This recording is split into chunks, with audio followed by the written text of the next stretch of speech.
2011 সালের 30শে জুন সংসদে পঞ্চদশ সংসদে বাংলাদেশের যে সংবিধান আছে সেই সংবিধানের পঞ্চদশ সংশোধনের বিল পাশ করা হয়েছিল এবং এই বিলের মাধ্যমে মূলত সংবিধান থেকে তত্ত্বাবধায়কের সরকারের যে একটা ব্যবস্থা ছিল, যে ব্যবস্থায় মূলত বলা হয়েছিল যে সরকার একটা মেয়াদ শেষ হলে শেষ হওয়ার পরবর্তী 90 দিনের ভিতরে ইলেকশন দিবে। কিন্তু এই সংশোধনের মাধ্যমে যেটি বলা হয়েছিল যে একটি সরকারের মেয়াদ শেষ হওয়ার পূর্ববর্তী 90 দিনের ভিতরে ইলেকশন হবে।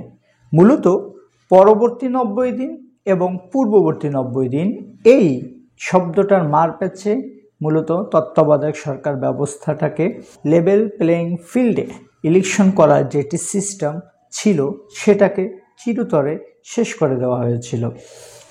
এই সংশোধনীর মাধ্যমেই মূলত বাংলাদেশের বিগত যে রাজনৈতিক যত সমস্যা তৈরি হয়েছিল তার অনেকটা সূত্রপাত এবং এই সংশোধনীকে কেন্দ্র করেই ছিল। এই সংশোধনীতে আরও অনেক কিছুই ছিল, যেমন জাতির পিতা বলেছে শব্দটা আমরা জানি বা শুনি, সেটাকে সাংবিধানিক মর্যাদা দেওয়া হয়েছিল এই সংবিধানের মাধ্যমে। সংবিধানে গণভোটের একটি বিধান ছিল। 1991 সালে যে সংবিধান সংশোধন করা হয়েছিল সেখানে বলা হয়েছিল সংবিধানের কিছু বিষয় যদি পরিবর্তন করতে হয় সেখানে গণভোট করতে হবে, মানে দেশব্যাপী সকল মানুষের অংশগ্রহণে একটি গণভোটের ব্যবস্থা নিয়ে সংবিধান সংশোধন করতে হবে। সেই বিষয়টাকেও বাতিল করা হয়েছিল।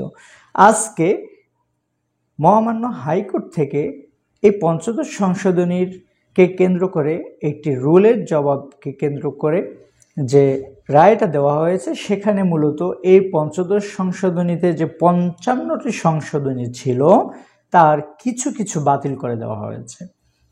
সবগুলোই বাতিল করা হয় নাই, মূলত কিছু কিছু বাতিল করা হয়েছে। অন্য যে বিষয়গুলো রয়েছে সে বিষয়ে বলা হয়েছে যে পরবর্তী সরকার যদি মনে করে তাহলে তারা এটি রাখবে অথবা তারা এটাকে চেঞ্জ করতে পারবে। কিন্তু আদালত আজকে সব বিষয়গুলো কি বাতিল করেনি, কিছু কিছু বিষয় যার ভিতরে উল্লেখযোগ্য হচ্ছে এই বিষয়গুলো। এখন কথা হচ্ছে তত্ত্বাবধায়ক সরকার ব্যবস্থা বাতিল যে হয়েছিল সেই রায়কে বাতিল করে আজকে যে রায় হলো এটাকে কেন্দ্র করে কি আসলে তত্ত্বাবধায়ক সরকার ব্যবস্থা ফিরে আসতেছে? বিষয়টা আসলে এতটা সহজ নয়। তত্ত্বাবধায়ক সরকার ব্যবস্থার যে ত্রয়োদশ সংশোধনীর রায়টা এসেছিল সেটা দিয়েছিল মহামান্য আপিলেট ডিভিশন, মানে বাংলাদেশের প্রধান বিচারপতি যে এজলাসে বসে সেখান থেকে, আপিলেট ডিভিশন থেকে। সুতরাং আপিলেট ডিভিশনের কোনো আদেশ হাইকোর্ট ডিভিশন বাতিল করতে পারে না। সেক্ষেত্রে আপিলেট ডিভিশনে বর্তমানেও একটি রিভিউ চলমান আছে, যেটা আগামী জানুয়ারি মাসে হচ্ছে এটার উপরে আদেশ হওয়ার সম্ভব একটা ডেট আছে। তো ওই ডেটে বোঝা যাবে যে ওই রিভিউকে কেন্দ্র করে কোর্ট আসলে কি বলতেছেন। যদি তারা এটাকে রাখেন তাহলে তো তত্ত্বাবধায়ক সরকার পুনর্বহালের রাস্তাটা আরও সহজে হয়ে যাবে, আর যদি তারা এটা বাতিল করেন বা অন্য কিছু বলেন কি বলবেন সেটা ওই দিনই বোঝা যাবে। কিন্তু আজকের এই রায়ের মাধ্যমে এটি বোঝা গেল যে তত্ত্বাবধায়ক সরকার বাতিলের যে বিলটি ছিল সেটি বাতিলের মাধ্যমেই তত্ত্বাবধায়ক সরকার ব্যবস্থা পুনর্বহাল হয়নি। আইনগত অনেক কিছু জটিলতা এখনও আছে, সেটা সামনের দিনে হয়তো আস্তে আস্তে ক্লিয়ার হবে বা বোঝা যাবে। আরেকটি বিষয় যেটা হচ্ছে সেটা হলো বর্তমান সরকার ব্যবস্থাটাও কিন্তু অনেকটা তত্ত্বাবধায়ক সরকার ব্যবস্থার মতোই। পঞ্চদশ সংশোধনের ভিতরে আরও কিছু কিছু মৌলিক বিষয় ছিল, যেমন সেখানে বলা হয়েছিল যে নির্বাচন ব্যবস্থার বাহিরে গিয়ে কোনোভাবে রাষ্ট্র ক্ষমতা দখলকে অসাংবিধানিক এবং রাষ্ট্রদ্রোহিতার অপরাধ হিসাবে মৃত্যুদণ্ড পর্যন্ত এখানে বলা হয়েছিল। তার মানে এই যে আন্দোলন হলো এরা ওই অপরাধে অপরাধী ওই সংবিধান অনুযায়ী। সেখানে হাইকোর্ট বলেছেন এটা আসলেই সংবিধানের সাথে সাংঘর্ষিক, সংবিধানের সাথে এটি যায় না। কারণ হচ্ছে আপনি কোনো আইন দিয়ে আসলে জনগণের চাহিদা, জনগণের চাওয়া বা জনগণের দাবিকে আপনি থামাইয়ে দেওয়ার জন্য কোনো আইন করতে পারেন না।